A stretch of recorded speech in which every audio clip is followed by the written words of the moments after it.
સુરત મહાનગરપાલિકાના આરોગ્ય વિભાગની કાર્યવાહી. સુરતના ડુમ્મસ બીચ પર પાલિકાનું સઘન ચેકિંગ. ખાણીપીણીનું વેચાણ કરતી સંસ્થાઓમાં તપાસ હાથ ધરવામાં આવી. 68 સંસ્થાઓમાં ચેકિંગ કરી 103 સેમ્પલ લેવામાં આવ્યા. 51 સંસ્થાઓને આરોગ્યલક્ષી નોટિસ આપવામાં આવી. રેલવે અને બસ સ્ટેન્ડ પર 260 સંસ્થાઓનો પણ તપાસ હાથ ધરવામાં આવી. ડસ્ટબિન ન રાખતી સંસ્થાઓને નોટિસ આપવામાં આવી. સિંગલ યુઝ પ્લાસ્ટિક હેઠળ 674 સંસ્થાઓમાં ચેકિંગ.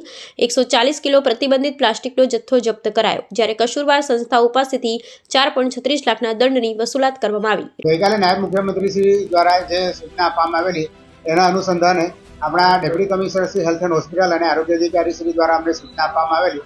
અઠવા ઝોન વિસ્તારની અંદર પ્રવાસન સ્થળ જે આપણું ડુમ્મસ બીચ છે ત્યાં આગળ અને ધાર્મિક સ્થળ અંબિકા નિકેતન મંદિર ત્યાં આગળ આપણે ઘણી સફાઈ ઝુંબેશ હાથ ધરેલી. સફાઈ કામદારો ગોઠવીને અને મશીનરી ગોઠવીને ત્યાં ઘણી સફાઈ કરાવી છે. અને આ વિસ્તારની અંદર જે ફેરિયાઓ છે એ લોકો પાસેથી પ્રતિબંધિત પ્લાસ્ટિક જો મળે તો એ જપ્ત કરવાની કામગીરી, એ લોકોને 2 ડસ્ટબિન રાખવા માટે નોટિસો આપવામાં આવી છે. અને જે ખાણીપીણીવાળી જે સંસ્થા છે આ સંસ્થાઓમાંથી આપણે ફૂડના સેમ્પલો પણ લીધા છે અને લગભગ 52 જેટલી સંસ્થા પાસેથી આપણે 93 સેમ્પલ લીધેલા છે. અને આ લોકો પાસેથી જે પ્રતિબંધિત પ્લાસ્ટિક મળ્યું છે એ લોકોને આપણે વહીવટી ખર્ચમાં વસૂલાત કરેલી.